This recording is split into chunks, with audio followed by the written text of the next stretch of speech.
अध्याय 7 निर्देशांक ज्यामिति। इसका फॉर्मूला जो है आपको अभी बताया जाएगा। इसमें जैसे कि आप जानते हैं कि इस रेखा को हम लोग बोलते हैं भुज, एक्स रेखा को भुज बोला जाता है और बाई रेखा को कोटि बोला जाता है। आप जानते हैं कि एक्स पहले लिखा जाता है फिर बाई लिखा जाता है।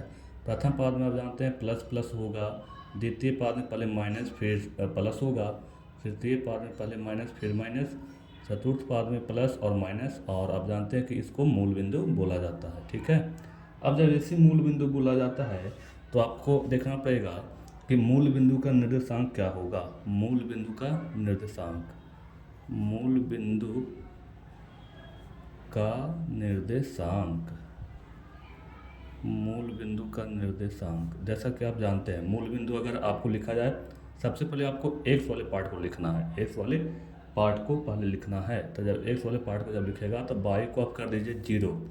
फिर जब बाई वाला पार्ट पर चलिएगा तो आपको बाई को लिखना पड़ेगा 0 और बाई को लिख देना है। ठीक है।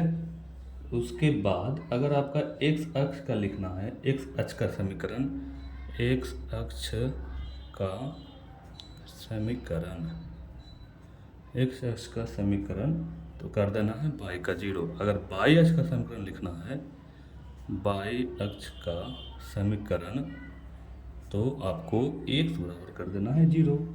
अब देखिए यहाँ से मूल बिंदु का निर्देशांक जो आपका बन के आएगा, मूल बिंदु का निर्देशांक वो हो जाएगा 0 और 0।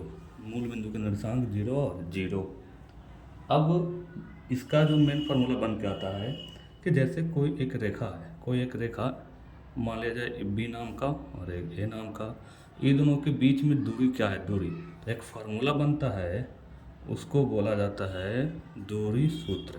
दूरी सूत्र, दूरी सूत्र का फार्मूला बन के आता है √x2 माइनस x1 का whole square plus y2 minus y1 का होल स्क्वायर।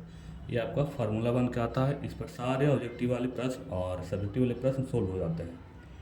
इसके बाद मेरा एक प्रश्न बनता है कि मूल बिंदु से दूरी क्या होगी। मूल बिंदु से दूरी, मूल बिंदु से दूरी, मूल बिंदु, जैसा कि आप जानते हैं इसमें बीच वाले को मूल बिंदु बोलेंगे।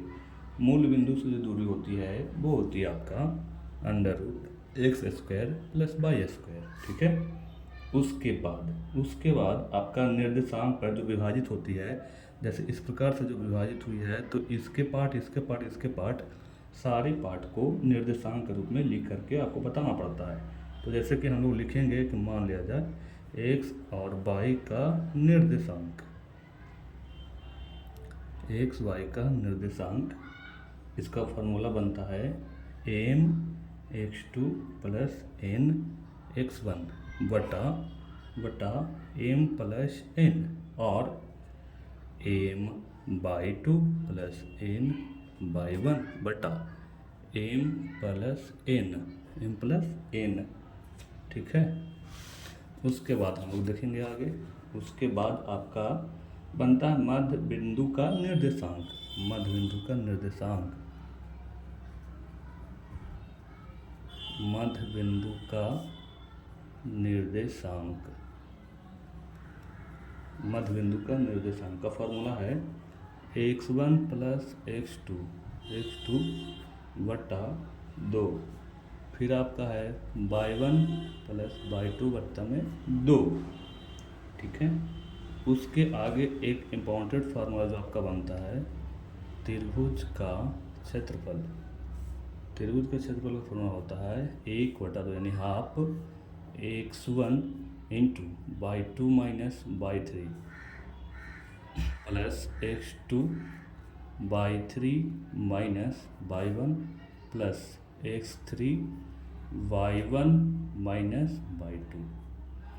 इसको बहुत अच्छे तरीके से हम लोग याद कर सकते हैं। इसको ऐसे डायरेक्ट लिख करके 123, 231, 312, बहुत आसान तरीके से इसको याद हम लोग कर सकते हैं।